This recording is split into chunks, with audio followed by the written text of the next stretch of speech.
Hello, everybody, and welcome to our ongoing series of conversations with executives that are changing the way we live our digital lives. Joining us today is Josh Limor. He's the Senior Director for Ecosystems and Technology Development at Technicolor.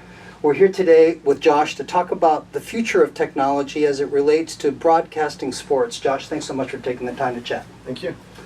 So Josh, we've seen in the last series of major sporting events, whether they're Olympics or major tennis championships, new technology developments, new viewing experiences highlighted. Tell us a little bit about how you've seen that evolve from sort of the last generation of events to what we can expect to see in this new generation of Olympics and sporting events like major soccer tournaments and things like that. I think we've seen the marketplace transition, or starting to transition, I should say, from high definition, which I think everyone considers kind of the standard now, to 4K. It's been a pretty big buzz. It still has its growing pains. It's still trying to figure out its way in the marketplace. Now we have new technology coming out, like high frame rate, or HFR, meaning that you can have more frames shot in your original material. We saw some implementations of that where TVs have started to interpolate or create the frames between the frames to try to make some of that effect. It's still better when it's acquired up front. And now, even going beyond just what the cameras can do, into things like high dynamic range, which pushes the limits of what cameras can acquire, as well as wider color gamuts, being able to move into colors that you've never been able to see before on the screen. So now we're getting into a world where we can make the images on the television look more realistic than they've ever been able to look before.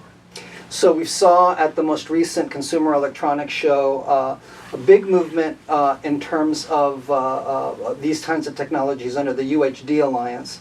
But my understanding is that primarily has been built to sort of serve the Hollywood theatrical events, perhaps television programming, episodic programming. What are the opportunities to apply some of those enhanced the maturation of these technologies for sporting events? So the UHD Alliance, which we're a founding member of, you're right, it started with high dynamic range for nonlinear content, or not live content. That's kind of where it started, but that's not necessarily where it's going to finish. So what you saw published or announced is the ability to start working in movies and being able to work on television shows that can be made to a specification that now can be consumed globally. Part of our focus is how do we create an open environment where everyone can start to build the benefits that they need for the ecosystem to exist.